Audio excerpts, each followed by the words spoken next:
అందరికీ నమస్కారం. సో మీ అందరికీ తెలుసు తండేల్ సినిమా కొన్ని రియల్ ఇన్సిడెంట్స్ నుంచి మనం ఇన్స్పిరేషన్ తీసుకొని ఈ సినిమా చేశాము. నాకు ఫస్ట్ చందు గారి కథ చెప్పినప్పుడు జస్ట్ ఒక 10-15 నిమిషాలు ఐడియాగా చెప్పాడు. ఆ తర్వాత నేను శ్రీకాకుళంకి వెళ్ళి మత్స్యలేశంకి వెళ్ళి 22 మంది ఎవరైతే ఉన్నారో మత్స్యకారాలు వాళ్ళ నుంచి ఈ ఇన్సిడెంట్స్ బేస్ చేసుకొని సినిమా తీసామో వాళ్ళని వెళ్ళి కలవటం జరిగింది. సో కొంతమంది వాళ్ళు మనతో ఉన్నారు ఇక్కడ, మొన్న ఈవెంట్కి వచ్చారు హైదరాబాద్కి, and I'm happy to have them here. So వాళ్ళతో మాట్లాడి ఇంకా కొన్ని విషయాలు తెలుసుకుందాం. Hello, hi. సో అప్పుడు నాకు మీరు చెప్పింది ఏంటంటే మామూలుగా మీరు శ్రీకాకుళం నుంచి గుజరాత్ వరకు వెళ్ళి గుజరాత్లో అక్కడ బోట్లు తీసుకొని ఒక 9 నెలలు అలా సముద్రంలో అక్కడే ఏట పూర్తి చేసి మళ్ళీ తిరిగి మత్స్యలేశంకి వస్తారని. ఎందుకు గుజరాత్ వరకు ఎందుకు వెళ్తారు? అంటే మామూలుగా గుజరాత్ వరకు ఎందుకు వెళ్తున్నాం అంటే కారణం ఏంటంటే ఇక్కడ మనకి జట్టీలు అందుబాటులో లేవు. ఓకే. అంటే ఇక్కడ ఏటకి వెళ్తుంటే అలలు పెద్ద కెరటాలు ఇరిగేస్తుంటాయి. దాని బోట్ల కింద ఉండిపోయి ప్రాణాలు కోల్పోతున్నాం. అయితే గుజరాత్లో ప్రతి 20 కిలోమీటర్లకి జట్టీలు ఉంటావు అక్కడ. ఓకే. అందుకనే ఉపాధి ఉంటుందని వెళ్ళిపోతున్నాం అక్కడ.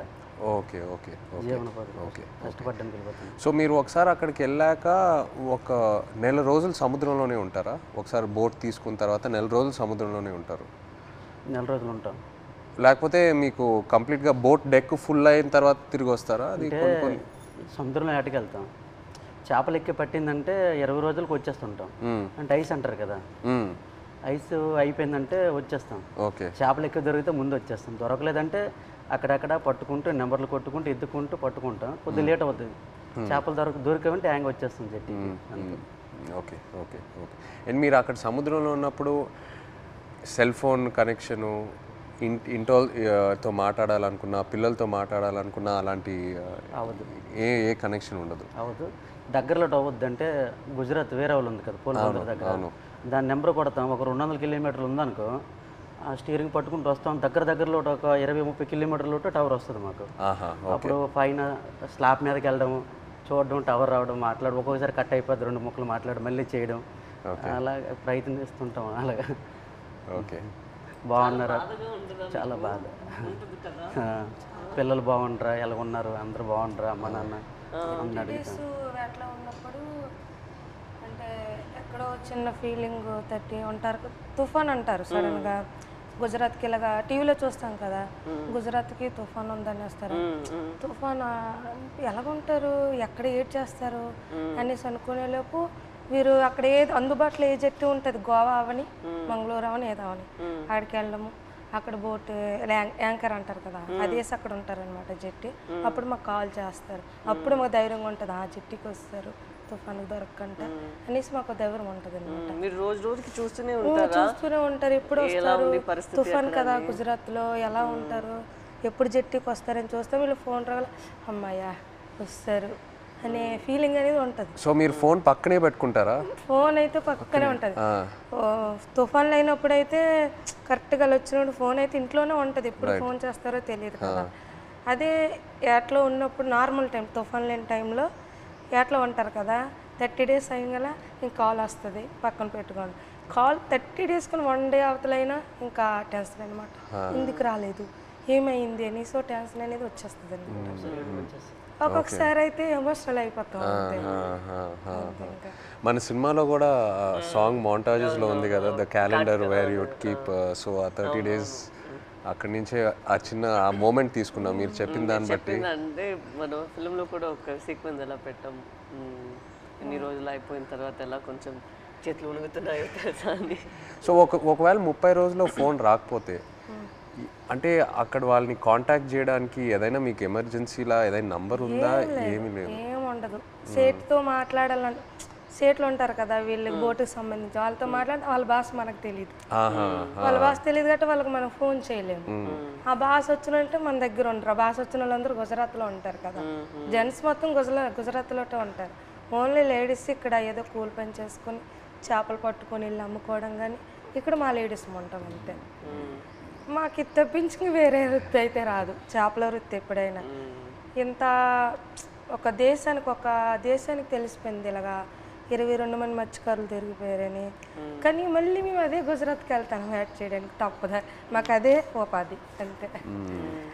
మీకు ఎలా తెలిసింది ఆ రోజు ఎలా వాళ్ళు అక్కడ దొరికిపోయారు అనేది? నేను 7 మంత్ ప్రెగ్నెంట్ పాప అప్పుడు కడుపులో ఉంది. కూర్చున్న అలా ఫోన్ వస్తుంది, 29 days అయింది అప్పటికి. ఫోన్ వస్తుందని ఇలాగ కూర్చున్న మా పెద్ద పాప పక్కన పెట్టుకొని, మా అమ్మకి కానీ చెప్తానని మీ అల్లుడు వస్తారు ఇలాగ యాడ్ నుంచి ఫోన్ చేస్తారమ్మా చెప్పిన తర్వాత సరేలేని కూర్చున్నాను. ఫోన్ రాలే. ఉదయం మార్నింగ్ 10 అయింది, వేరే వాళ్ళు ఫోన్ చేశారనమాట నా మొబైల్కి, ఇలాగా మీ ఆయన పాకిస్తాన్కి దూరికిపోయారట అనేసి. వేరే వాళ్ళంటే ఎవరు ఫోన్ చేశారు? అది గుజరాత్ నుంచి, మా ఊరు నుంచి వలస వెళ్ళారు కదా, అక్కడి నుంచో ఒక బోటు జట్టికి వచ్చింది. వీళ్ళు దొరికిపోవడం చూసిన బోట్ అది, కలర్ చూసారు ఆ బోటులో ఉన్నోళ్ళు, మీ ఆయనకి పాకిస్తాన్లో పట్టుకుని వెళ్ళిపోయారు అని చూసిన వాళ్ళు నాకు వచ్చి ఫోన్ చేసి చెప్పారు. ఓకే. చెప్పిన తర్వాత అవును అన్నట్టు అసలు ఏడుపు కూడా రాలేదు, అలా కన్నీళ్ళు ఇంకిపోయేవి. ఎలాగా పాకిస్తాన్ అంటే మామూలుగా చిన్నప్పటి నుంచి పాకిస్తాన్ అంటే ఏదో భయం మాకు అనమాట. చిన్నప్పటి నుంచి పాకిస్తాన్కి మనకి యుద్ధాలు ఏదో వినేవారు, అలాంటప్పుడు పాకిస్తాన్ అంటే భయం మనకి. అలాంటిది పాకిస్తాన్కి దొరికిపోవడం ఏంటి, ఏం చేస్తారు ఏమో, చంపేస్తారేమో, ఉగ్రవాదులకి గట్రా పేల్చుకోవడం చంపేయడం విన్నాం కదా, ఏమో చంపేస్తారేమో నీటిలో ఉండే అదో టెన్షను.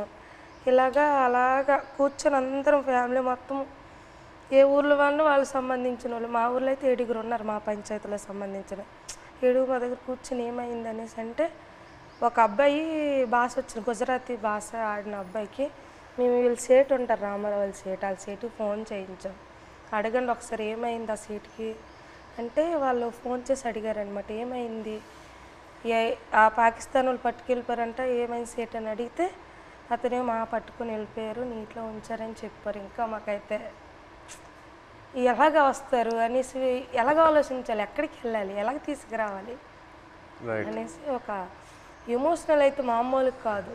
22 members అంటే చిన్న పిల్లలు, అప్పుడే మ్యారేజ్ అయిన అబ్బాయి అక్కడే ఉన్నాడు, నేను కడుపుతో ఉన్నాను, 2 పిల్లలు, ఒక భర్త దొరికిపోయిన ఆవిడ కూడా ఇంకా ఆ బాధ వేరే, 2 బిడ్డలు ఒక భర్త అంటే ఇంకా ఆ ఎమోషన్ అయితే ఇంకా వేరే.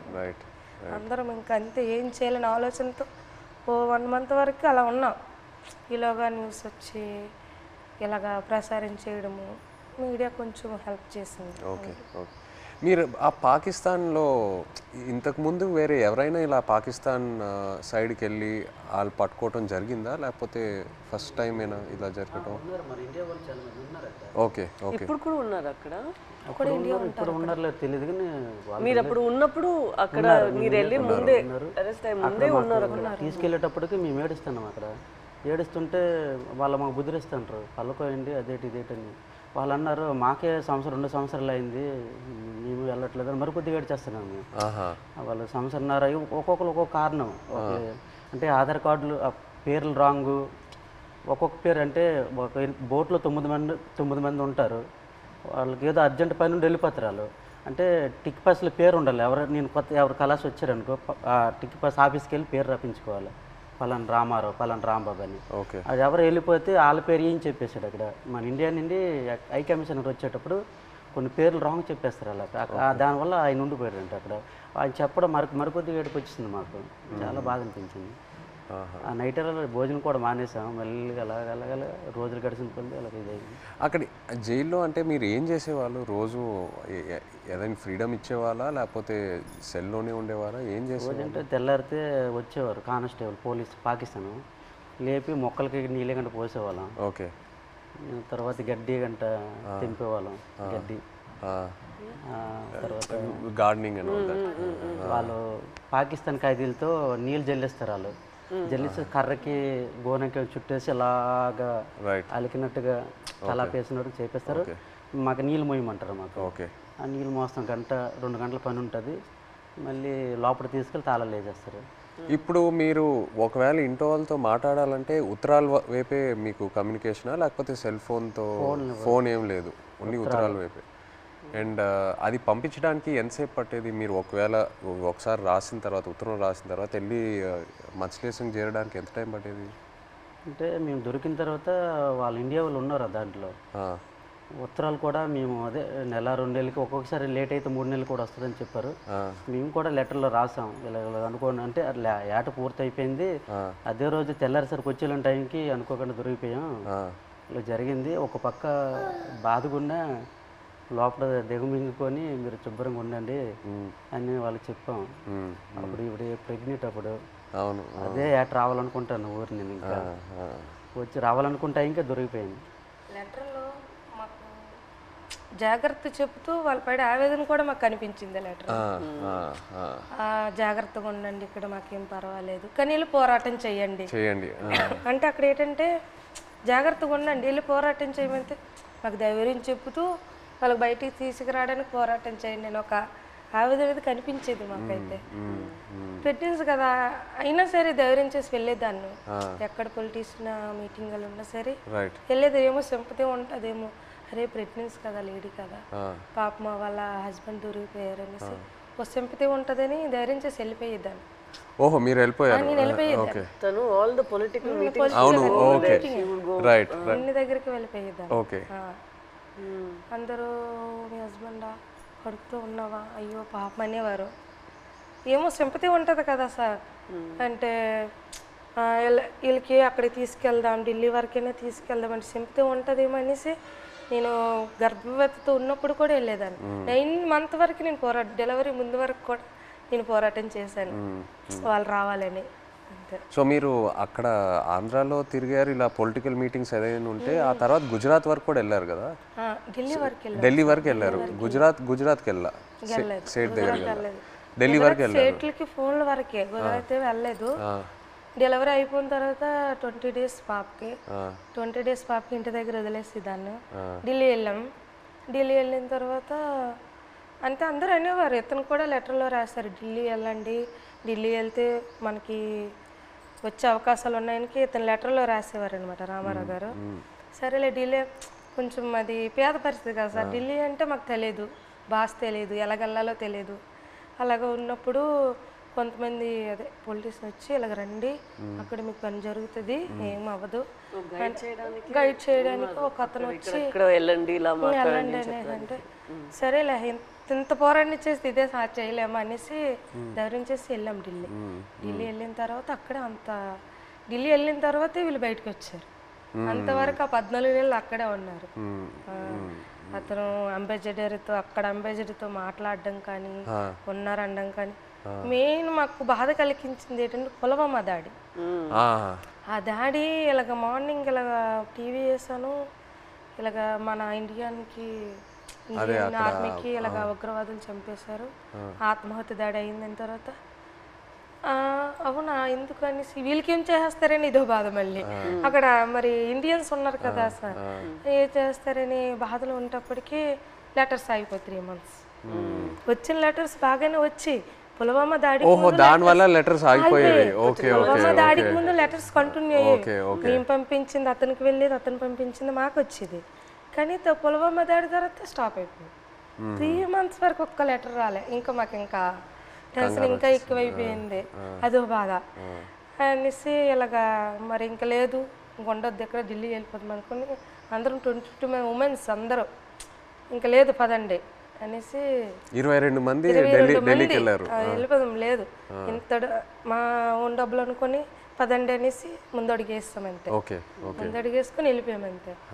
వచ్చిందో రాందో వెళ్ళాం. అక్కడికి వెళ్ళిన తర్వాత జయశంకర్ అని విదేశాంగ మంత్రికి కల్పించారు. ఇంగ్లీష్ రాదు కదా, ఏదో మా తెలిసిన భాషలు అంటే అతను మా కన్నీళ్ళు దుక్కు చూసి అతనికి అర్థమైపోయింది అనమాట. ఓ ఇంత బాధపడుతున్నారని ఏడుస్తాను. మా ఆవేదన చెప్తూ మా కళ్ళని నీరు వచ్చేస్తుంది. అది చూసి పాపం అతను తట్టుకోలేకపోయారు. వెంటనే ఫోన్ పాకిస్తాన్కి చేశారు.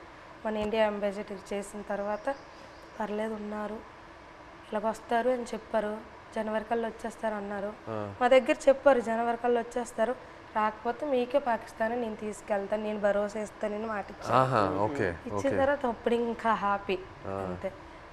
అతను ఎన్నట్టు జనవరి కల్లా మాకు ఫస్ట్ కల్లా అక్కడి నుంచి లిస్ట్ వస్తుంది అనమాట. గనగల రామారావుకి వాళ్ళ భాష వేరే కదా సార్, గనగల రామారావు గుణగల్ల రామారావు, కేసమర్రికి కసమర్రయ్య అన్నట్టు పేరు ఓహో మీ పేరు కరెక్ట్గా వేయలేదా? లేదు సార్, ఆ లిస్ట్ కూడా రాంగ్ వచ్చింది అనమాట. గనగల రామారావుకి గంగల్ రామారావు. సో మీరు కన్ఫ్యూజ్ అయిపోయారా ఎవరు అక్కడ ఎవరు ఉన్నారు ఏంటి? సరేలే అది ఉర్దూ బస్ కదా, ఏమో ఇలాగ తెలియపు ఇలాగ రాశారేమో అని మాకు మేము ఆలోచించుకొని వచ్చేస్తారు అన్నట్టు. మీకు ఆ టైంలో ఎలా అనిపించింది? సడన్ గా భయం వేసింది. పేరు డిఫరెంట్గా ఉన్నప్పుడు 22 మందిలో 21 మంది వెళ్ళిపోయి నన్ను వదిలేస్తారేటని ఒక ఇది, వీళ్ళు కావాలని వాళ్ళకి రాస్తారేటో చెప్పలేం. పాకిస్తాన్ ఓన్లీ మీ పేరే తప్పేశారా? అందరివి ఉన్నాయి, ఓకే, అందరివి అందరివి ఏదో ఒక కొంతమంది అక్కడక్కడ పేరు గనగల రామారావుకి గంగల్ రామారావు వచ్చింది. గంగల్ రామారావు వస్తే మరి పేరు డిఫరెంట్ అయితే ఖచ్చితంగా వదిలేస్తారని అందరూ ఇండియా వాళ్ళు అంటుంటారు, ఇంతకుముందు ఉన్నవాళ్ళు పాత వాళ్ళు. నాకైతే రాత్రి ఇద్దరు రాలేదు. 22 మందిలో 22 నా పేరు రాకపోతే నాకు వదిలేస్తే నాకు నిద్ర పట్టట్లేదు, తినాలనిపించట్లేదు. అప్పటికే 14-15 నెలలు అయిపోయింది, సంవత్సరం దాడిపోయింది. అప్పటికి ఇలాగ అయిపోయాను, సన్నంగా అయిపోయాను. వాళ్ళు ఏదో చపాతీలో అంటే ఏదో కలుపుతారంట అక్కడ జైల్లో, అదేదో మనకి ఏదో బరువు మోయాలని మోయలేమంట, ఆవేశం వచ్చేస్తుందంట. వాళ్ళు చెప్పిన మాటలే అప్పటికే సన్నంగా అయిపోయాం. తర్వాత నోటంటే కూడా బ్లడ్ వచ్చేస్తుంది. ఏమంటే టెస్టులు చేస్తే వేడి వల్ల అన్నారు, ప్రాబ్లం లేదంటే కొద్దిగా ఆపేయకుండా ఉన్నారు. అలాంటి చాలా భయం వేసేది. అలాగే పుల్వామా టైంలో మీరు అక్కడ ఒక కన్ఫ్యూషన్ లాగా ఏమైనా అయిపోయిందా మీకు? అయిపోయింది మరి. ఏదో వేరే సెల్లో పెట్టేవారంట అక్కడ, ఏదైనా బయట ప్రమాదం ఏదైనా జరిగితే. అంటే బీహార్ జైల్లో ఒక పాకిస్తాన్ ఖైదీకి ఇండియా వాడు చంపేశారని తెలిసింది మాకు. అక్కడ జైల్లో టీవీ ఉంది మాకు చూస్తుండగా. చంపేస్తే మాకు తెలీదు, మాకు 4 రూమ్లలో అందరికి ఒక్క రూమ్లో బంధించేస్తుంటారు. బ్యాగులకి నైన్గా పట్టుకొని ఒక రూమ్లో తీసుకెళ్ళి ఇంకోటి బాంబే చేస్తారు, మనం చంపేస్తారని అంటే ఇంకొకడు. చాలా భయం వేసేస్తుంది. అప్పుడు ఇంకో అందులో కానిస్టేబుల్ ఉంటారు కదా కొందరు పాకిస్తాన్ వాళ్ళు, ఆయన లేదు అక్కడ మీ ఇండియా కూడా మా పాకిస్తాన్ ఖైదీ చంపేశాడు కదా, ఇక్కడ మీ వాళ్ళకి ఏం జరగకంటే మీరు అందరికి ఒక రూమ్లో పెడతాను, మీరు జడవద్దని చెప్పాడు. అప్పుడు కొద్దిగా ఊపిరి పీల్చుకున్నాం. అలా జరిగింది. అండ్ మీకు జైల్లో ఇప్పుడు డబ్బుల్లా ఇప్పుడు ఈ ఉత్తరాలు పంపించడానికి ఆ అమౌంట్ ఎలా మీకు వచ్చేది? పెన్నుల మీద పేర్లు చేస్తాను నేను, ఒక్కొక్కరు ఒక్కొక్క పని నేర్చుకున్నాం. నాకైతే 2 వారాలు పట్టింది టైం. ఓకే, ఇప్పుడు నాకు చైతన్య పెన్ను ఉంటుంది, పైన దారంతో నాకు చైతన్య పేరు వచ్చేస్తుంది. కింద సాయిపల్లి అంటే ఒక పెన్ను మీద 2 పేర్లు రాస్తే 2 పేర్లకు 200 ఇస్తారు. ఒక పేరు అయితే 100 రూపాయలు ఇస్తారు. అలాగే రోజుకి 5-6 పెన్నులు అలా చేసేవాడిని. ఆ పెన్నులు వాళ్ళకి ఇస్తే ఖైదీ లేట్ చేస్తారు, వాళ్ళకి బెయిల్ మీద వెళ్తారు కదా కోర్టుకి, వాళ్ళ ఫ్యామిలీకి ఇస్తారు కదా. ఆ డబ్బులతో మేము ఏంటంటే అప్పుడప్పుడు ఏదో గుడ్లు తెచ్చుకొని కానీ మాంసం కానీ తినడం కానీ, 22 మందికి మరి మెయిన్ లీడర్ని కదా, వాళ్ళ గెడ్డలకు కానీ వాళ్ళ రింకిలకు కానీ బిస్కెట్లకు కానీ ముసలి వాళ్ళకి తెలియదు కదా, వాళ్ళకి డబ్బులు ఇచ్చేవాడిని గెడ్డలకి. సో ఒక్కో ఉత్తరం పంపించడానికి ఎంత అయ్యేది మీకు? అంటే ఒక 200-300-500 అంటే మా డబ్బులు ఉండవని తెలిసి ఏవో ఖర్చులు మట్టుకు పనులు చేస్తుంటాం. వాళ్ళకి ఇచ్చి అలాగే. నేను ఎన్ని పేజీలు రాయొచ్చు ఒకసారి? ఎన్ని పేజీలు పంపించచ్చు ఉత్తరం? అంటే వైట్ పేపర్ మీద రాసి లోపల కవర్లో పెడతాం మేము. మినిమం 2 పేపర్లు 22 మంది 2 పేపర్లో రాసి పంపించాలి. అంటే ఒక్కో ఇద్దరేసిది ఒక్కో ఉత్తరం ఉంటుంది. 22 మంది ఎవరిదా ఇద్దరు జాయింట్ పడేవాళ్ళం. ఓకే, ఇంకా డబ్బులు లేనప్పుడు సర్దుకుంటేవాళ్ళం. అలాగే ఇటు పెట్టి అలాగే అడ్జస్ట్మెంట్ అయ్యేవాళ్ళం. మీరు ఒక్కొక్కరికి ఈ ట్రిప్ అయితే నువ్వు లెటర్ పంపిస్తే నెక్స్ట్ ట్రిప్ నేను పంపుతాను. ఓకే, మళ్ళీ మాకు కాంప్రమైజ్ అయ్యి అడ్జస్ట్ చేసుకునేవాళ్ళం. ఓకే. అండ్ మీ పాప ఫోటో ఫస్ట్ టైం ఎలా చూసారు అక్కడ? అంటే పేపర్లో కటింగ్ చేసి ఉత్తరాలు పెట్టేసి పంపించారు ఆవిడ. అంటే అక్కడ ఏమేం జరుగుతుందనా ఊర్లో? ఓకే, పెట్టారు, పెట్టేసి పంపించేదాన్ని. అది చూసి అందులో చూసారు పాప. మీరు కావాలని అలా ఫోటో పెట్టారా? అంటే ఫోటో కావాలని కాదు, చూడు ఇలాగ ధర్నా చేస్తున్నాం, మీరు భయపడకండి, ధైర్యంగా ఉండండి, మీకు తీసుకొచ్చే బాధ్యత మాదనేసి ఒక ధైర్యం చెబుతూ ఒక లెటర్ రాసేవారు. ఇక్కడ మేము భయపడే వాళ్ళకి భయపెట్టిస్తే వాళ్ళు ఇంకా భయపెట్టేస్తారు కదా అనేసి ఒక పోరాటం చేస్తాను, మీరు జడకండి ధర్నాలు చేస్తాను అనుకుని పాప ఫోటో కట్ చేసి పెట్టేసి పంపించారు. జైల్లో అయితే చాలా బాధ. అంటే ఆ పాకిస్తాన్ ఖైదీలకి పడుకుని పెట్టి చెట్ట పైకి ఎత్తేసి పట్టుకొని పెద్ద బెల్ట్ ఉంటుంది, ఇలాగ బాధేసేవారు. అమ్మో సత్యం బావో సత్యం అంటే మేమేంటి మనకి అలాగ కొట్టేస్తారని మేము జడిసిపోయాం. ఈ చెట్ట పైకి ఎత్తేసేవారు, చేయలేదు సాపేసేవారు. కింద పడుకుని పెద్ద బెల్ట్ ఉంటుంది, కర్ర పట్టుకొని ఇలా తిడ్డ ఉంటుంది, అలా ఉంటుంది.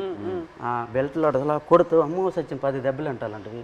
మనకి ఇండియా వాళ్ళు కూడా అలాగే కొడతాను జడిసిపోయాం. ఫస్ట్లో మేము వెళ్ళేటప్పటికి మొక్కలకి నీళ్ళు పోస్తుంటాం కదా, ఆ పక్కన వాళ్ళకి అది ఏం చేసాడో మనకు తెలీదు. అలా కొడుతుంటే అలాగే మనకి కూడా కొట్టేస్తారని భయం వేస్తుంది ఫస్ట్లో.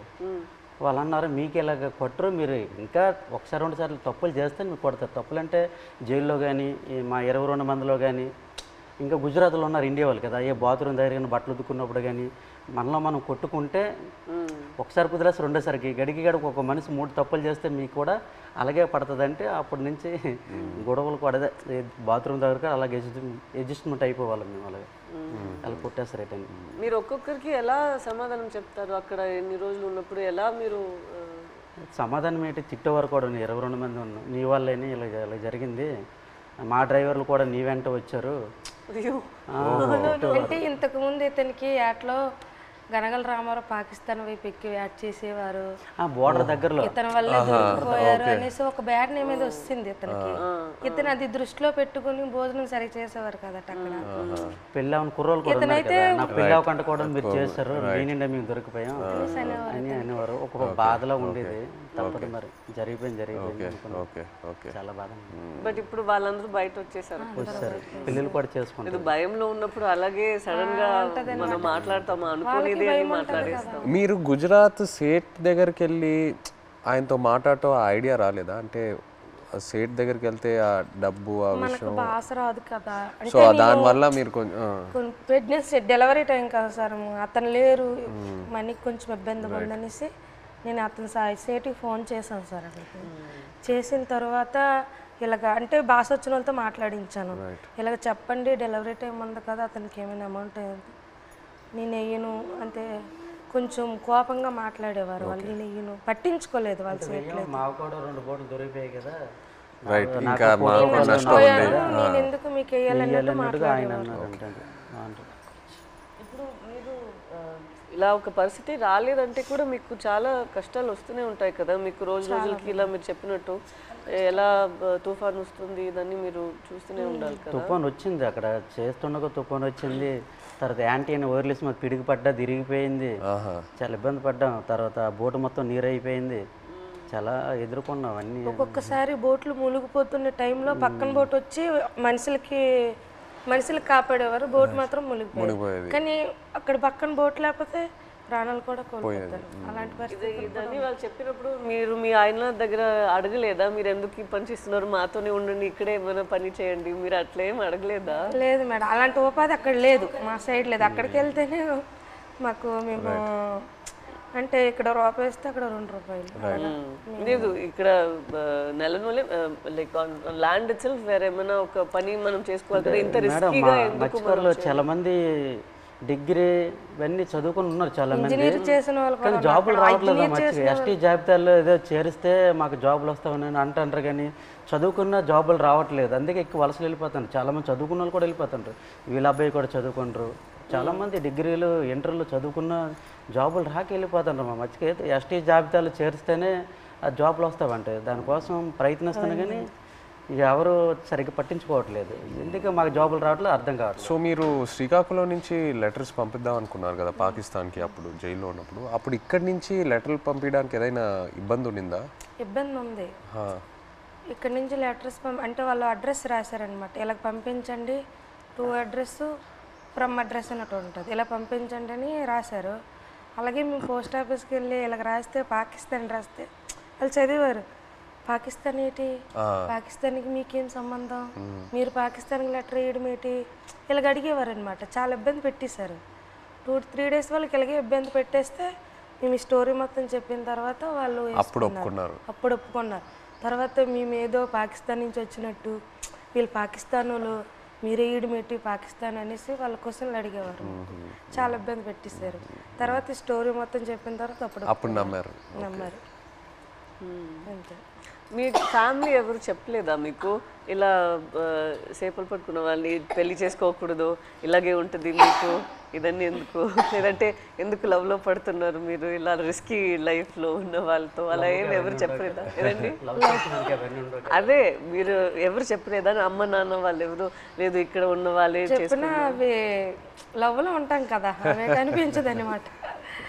అంతే, లవ్లో ఉంటే అతనే కావాలన్నట్టు ఉంటది అంతే. ఎంత రిస్క్ అయినా పర్లేదు ఇలాగే ఉండిపోతాను. అతనే కావాలి. మన తండేల్లో సత్య అండ్ రాజు లాగే ఒక రకంగా. సార్ ఇప్పుడు మేము పాకిస్తాన్ దొరికి భారతదేశం మొత్తం తెలుసు కదా, ఈ కథ తీయాలని మీకు ఎలాగనిపించింది? మా ఇంటికి రావడం, తినడం, చేయడం చాలా హ్యాపీ అనిపించింది. మీకు ఎలాగ ఆలోచన వచ్చింది తీయాలని? ఎంతమందికి తెలుసు కదా, చాలామంది ఉన్నారు, ఎవరికి రాని ఆలోచన మీకు ఎలాగొచ్చింది? లేదు చాలా అంటే ఫస్ట్ నాకు చందు ఈ కథ చెప్పిన తర్వాత కార్తిక్ వచ్చి నాకు ఈ ఐడియా చెప్పాడు. ఆ తర్వాత చందు నాకు నేను సినిమాలో ఇలా ఇలా ఒక స్క్రీన్ ప్లే ఇలా తీద్దాం అనుకున్నాను చెప్పిన తర్వాత బాగా ఎక్సైట్ అయ్యా. వెంటనే మనం శ్రీకాకుళంకి వెళ్ళి మత్స్యలేశంకి వెళ్ళి అందరినీ కలుద్దాము, అక్కడ వాళ్ళని కలిస్తే నాకు ఇంకా మంచి ఐడియాస్ వస్తాయని చెప్పి అక్కడ వచ్చి మీతో ఆ రోజు స్పెండ్ చేయడం జరిగింది. ఆ తర్వాత వైజాగ్కి వెళ్ళి పోర్ట్లో మళ్ళీ సముద్రంలోకి వెళ్ళటం అదంతా జరిగింది. కానీ మిమ్మల్ని వచ్చి కలిసాక నాకు అర్థమైంది ఈ క్యారెక్టర్లో, ఈ కథలో ఇంకా ఎన్ని లేయర్స్ ఉన్నాయి, ఎన్ని కష్టాలు ఉన్నాయి, ఎన్ని హై పాయింట్స్, ఇన్స్పైరింగ్ ఎలిమెంట్స్ ఎన్నో ఉన్నాయని. సో ఇప్పుడు తండేలు అంటే దాని మీనింగ్ ముందే మీకు తెలుసా? కార్తిక్ చెప్పి లేదు, తండేలంటే అంతకుముందు తెలీదు. తండేలంటే మనకి ఈ బోట్ క్యాప్టెన్ లీడర్ అనేది ఒకసారి నాకు కథలోకి వచ్చాకే తెలిసింది, అంతకుముందు తెలియదు. మాకు అక్కడ తండేలు అంటారు గుజరాత్లో. అదే వాండర్లో మాకు తండేలు అంటే చిప్పి నడిపించే వారిని తండేలు అంటారు అక్కడ. అందుకే ట్రైలర్లో కూడా డైలాగ్ వేసాం, తండేలు అంటే ఓనరా కాదు లీడర్. చాలా బాగా వచ్చింది సార్. అయితే సార్ అక్కడ ఎంత బాధపడ్డామో అంత హ్యాపీగా ఉంది ఈరోజు. ఎందుకంటే అది ఒక జీవితంలో గుర్తుండిపోద్ది అలాగా మా రియల్ స్టోరీ. ఇప్పుడు మేడం మీకు అంటే మేమైతే రియల్గా అన్నీ మా బాధలన్నీ తెలుసు మాకు, మేము పడే ఆవేదన. కానీ మీకు ఎప్పుడైనా షూటింగ్లో ఒక సీన్ చెప్పినప్పుడు, అదే ఎమోషనల్ సీన్ చెప్పినప్పుడు కానీ ఆ సీన్కి ఎప్పుడైనా మీరు ఎమోషనల్ అయ్యారా? అరే వీళ్ళు ఎంత బాధపడ్డారు అన్నట్టు మీకు ఎప్పుడైనా అనిపించిందా? మాకు మీ వే ఆఫ్ లైఫ్ రోజు మీరు ఎలా గడుపుతున్నారో అదే నాకు ఒక పెద్ద ఆశ్చర్యం. మీరు ఎలా చెప్తారు, నేను రోజుకి తుఫాన్ అక్కడ వస్తుందా, ఏమవుతుంది అని ఒక రోజుకి ఎలా మీరు గడపగలుగుతారు? నెక్స్ట్ రోజు లేచి అది నిజ లైఫ్లో నేను అది చేయగలుగుతాను అంత నాలో ఆ శక్తి ఉందని నాకు తెలీదు. సో ఒక్కొక్కసారి అలా చేసినప్పుడు మనం ఫిల్మ్లో నాకు ఈ ఆలోచనే వస్తుంది, వీళ్ళకి ఎక్కడి నుంచి ఆ ధైర్యం వస్తుంది? ఎందుకంటే నార్మల్గానే మనం అందరికీ ఇలా ఒక పరిస్థితి వస్తుంది అని మనకు తెలీదు. అక్కడ అలా ఉన్నప్పుడు మనం ఎక్కడ వెళ్ళాలి, ఎక్కడి నుంచి షురూ చేయాలి, అక్కడి దాకా వెళ్ళాలి, వాళ్ళని ఎలా బయట తీసుకురావాలి అనేది ఒక పెద్ద మనమే మన లోపల చెప్పాలి, లేదు ఇది అయిపోతుంది మన అలా ఈ థాట్ని వదలకూడదు మధ్యలో. సో అది మీరు అందరూ ఎలా చేశారో అని ఆ థాటే నాకు ఉంది. నాకేం కష్టం అనిపించట్లేదు, బట్ మీరందరూ ఎంత కష్టం తీసుకున్నారో అదే నాకు ఆశ్చర్యం ఇచ్చింది అంతే. ఏ సీన్కి ఎమోషనల్ అయ్యారా మీరు? సీన్ చెప్తారు కదా ఎలాగ ఉంటుంది మూమెంట్స్, అండ్ ఏ డైలాగ్ ఎమోషనల్ అయ్యారా చెప్పేటప్పుడు అనేసి? మనం కొన్ని విషయాల్లో మీరు చెప్తున్న దాంట్లో నుంచి తీసుకున్నాము, కొన్ని విషయాల్లో మనమే ఒక డ్రామా లాగా తీసాము.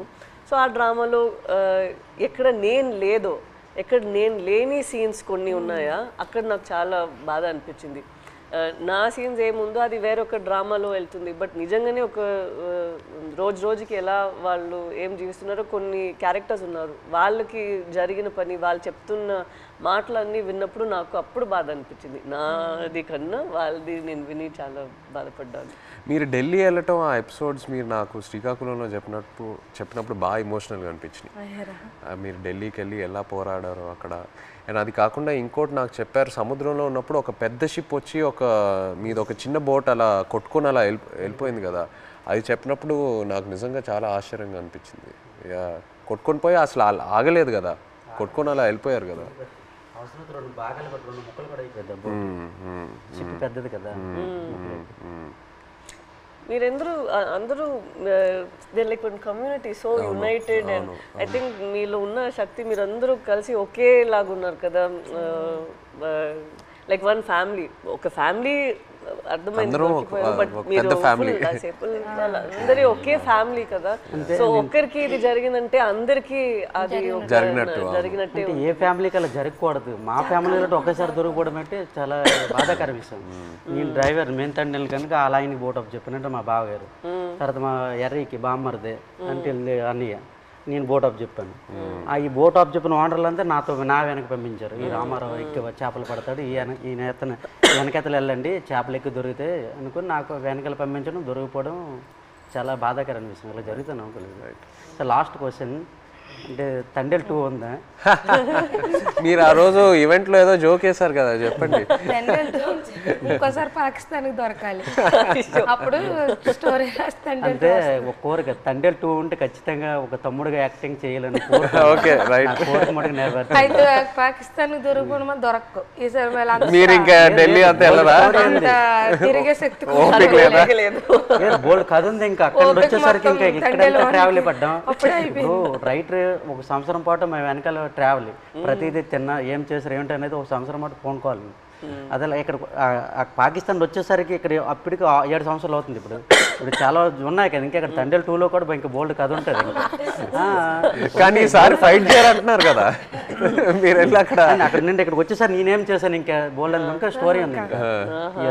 ఖచ్చితంగా చెప్పండి జీవితంలో ఇది గుర్తుండిపోతుంది. నచ్చిన విషయం ఏంటంటే సార్ మీరు ఉన్నారు కదా, ఆ డ్రెస్సింగ్ స్టైల్ కానీ ఎప్పుడు మీకు ఏ సినిమాలో అలా చూడలేదు. ఆ చినిగిపోయిన సెట్ కానీ ఆ డ్రెస్సింగ్ స్టైల్ కానీ అనకాపల్లిలో ఒక షూటింగ్ ఉంది కదా, అక్కడికి వచ్చాము. అక్కడ చూసి నేను షాక్ అయిపోయాను. అదే ఏ సినిమాలో చూడలే అసలు. అలా ఇమిడిపోయారు సార్ మీరైతే.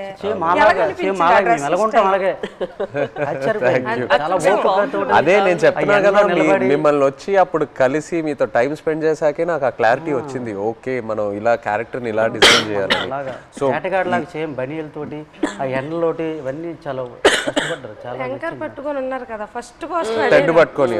హైలైట్ అది అయితే అందరు కూడా మా ఊళ్ళు ముసలంతా సాయి సినిమా మేము చూడాలి. ఎవరికి ఫోన్ చేసినా అదే రింగ్ స్టోన్ బుజ్జి తల్లి. ఎవరికి ఫోన్ చేసినా రింగ్ స్టోన్ ప్రతి సెల్లకి. హైలెస్ సాంగ్ ఉంది కదా, అది ఎలా హైలెస్ అది మా స్లాంగ్. అవును, ఎలా సింక్ అయింది అది అక్కడ. అంటే మీ మలలకి తెప్ప లాగేటప్పుడు వస్తారు కదా, ఇప్పుడు అది రేరు. ఇంతకు ముందు జనరేషన్ లో ఎక్కువ వాళ్ళు వచ్చినప్పుడు దీనికి మీరు తెడ్డు అంటారు కదా, కత్తావ అంటాము. ఏమంటారు? కత్తావా. ఆ కత్తావ పట్టుకుని కత్తావా అంటాం మేమైతే. అండ్ పెద్దలు వచ్చినప్పుడు ఇలాగ బోట్ వెళ్తుంది కదా, ఆ కత్త ఆయనతోటే అలా లెవెల్ చేసుకుని వచ్చి ఐలెస్ అనుకుని వచ్చి వడ్డీకి వస్తారు. అంటే ఎలా సింక్ అయింది అది, అది మాకు ఆశ్చర్యం. ఈ విషయం మన చందు మొనెటి అండ్ దేవి గారికి వారికి క్రెడిట్ ఇవ్వాలి. రైట్, శ్రీమణి గారికి. బుజ్జి తల్లిలో ఒక పాయింట్ ఉంది, అది అయితే నాకు కదిలించింది. ఏది? ఉప్పు నీటికి ముప్పును కూడా గట్టిగా దాటి గట్టి అంటే ఎంత అలలకైనా మీరు దాటుతారు, కానీ ఒక కన్నీటి చుక్క దాటలేకపోతాడు అంతే. అక్కడైతే చాలా ఎమోషనల్ స్ట్రాంగ్. ఆ పాయింట్ అయితే నాకు పిచ్చిగా నచ్చింది, చాలా బాగుంది. Thank you so much. Actually మీరందరికీ థ్యాంక్ యూ చెప్పాలి. మీరు పూర్వ జన్మలో అదృష్టం చేసుకున్నాం. అట్లా ఏం లేదు, అట్లా ఏం మా జీవిత రియల్ జరిగింది. ఇంకో ఎన్నో విషయాలు చెప్పాలి, బట్ మనకి సినిమా పరంగా ఓన్లీ 2 గంటలే ఉంది. బట్ ఇంకా ఎన్నో చెప్పాలి. ఫ్యామిలీకి ఈ కథ నచ్చిందంటే మా అదృష్టం సార్. అది బొమ్మ దద్దరెళ్ళిపోతుంది సార్. రాజులమ్మ జాతరే పొలిటీషియన్ గా అనడం లేదు, రాజులమ్మ జాతరే పొలిటీషియన్ గా అనడం లేదు, కానీ పొలిటీషియన్ చూస్తే ఇంకా బాగా ఏమో అనిపిస్తుంది మాకు. అంతే చూస్తారే వచ్చుకోరు జట్టీలు లేవు, వాళ్ళకని తెలుస్తుందేమో ఒక నమ్మకం. ఇంకా జట్టి స్పీడ్గా అవుతుందేమో. జట్టు ఉంటే మాకు ఎలాంటి ఇబ్బందులు ఉండవు కదా. మా కోసం మత్స్యకారుల కోసం ఏదేని ఒక మంచి పని చెయ్యండి సార్. అదేనే మీకు వీలైనంత తప్పకుండా అందరి కోసం, మా కోసం అని కాదు, మత్స్యకారుల కోసం. 8 మంది హీరోలు ఉంటుండగా మీరు మా జీవితాన్ని ఎంచుకున్నారు. తప్పకుండా అది పెద్ద మేము అనుకున్నాము రిలీజ్ ముందే మీకు ఒకసారి చూపిద్దామని. బట్ మీరు ఐ థింక్ థియేటర్ లో చూస్తే, శ్రీకాకుళంలో థియేటర్ లో మీరు అందరు వెళ్ళి చూసి ఖుషిగా అవుతుంది నేను అనుకుంటున్నాను. మీకు సినిమా నచ్చితే మాకు ఎంతో సంతోషం.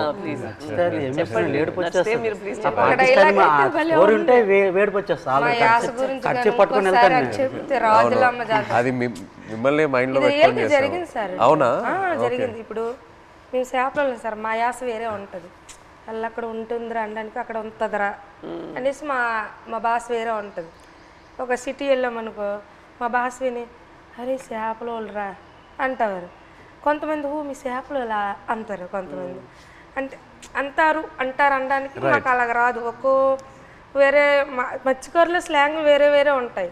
మా స్లాంగ్ వేరేగా ఉంటుంది, పక్కన మత్స్యకారు స్లాంగ్ వేరేగా ఉంటుంది. అందులో మా స్లాంగ్ అయితే ఎవరు మాట్లాడలేరేమో, కానీ మేడం గారు అయితే నాకైతే చాలా మేము మాట్లాడినట్టు మాట్లాడారు. అసలు ఇది హైలైట్. నేను ఫుల్ టైం అదే ఆలోచిస్తాను. హైలైట్ మేడం గారు, మేము అలాగే మాట్లాడతాం. ఉంటదిరా అలాగే వెళ్దాం రా అన్నట్టే మేడం గారు. చాలా థ్యాంక్ యూ సో మచ్. ఇది నాకు పెద్ద compliment. Thank you very much. Success meet మాత్రం శ్రీకాకుళం అది నా ప్రామిస్. సినిమా రిలీజ్ తర్వాత సక్సెస్ మీట్ కి మేము శ్రీకాకుళమే వస్తున్నాము. మచ్చలేసు అక్కడికి వచ్చి కలిసి శ్రీకాకుళంలో సక్సెస్ మీట్ పెట్టి వెళ్తున్నాం. ఆ టైం లోపల మీ 25 మందిని కాల్ చేసి వాళ్ళని కూడా సక్సెస్ మీట్ లో వాళ్ళని కూడా అప్పుడు వచ్చేస్తే కరెక్ట్ గా ఉంటుంది. శ్రీకాకుళం కేమొచ్చేసి వస్తానరా రమ్మంటే వస్తాం, ప్లాన్ చేస్తాం. బట్ సక్సెస్ మీట్ అయితే శ్రీకాకుళంలో చేస్తున్నాము తప్పకుండా. Okay, thank you so much. మాతో మీరు కలిసి ఇంత షేర్ చేశారు. Again thank you so much.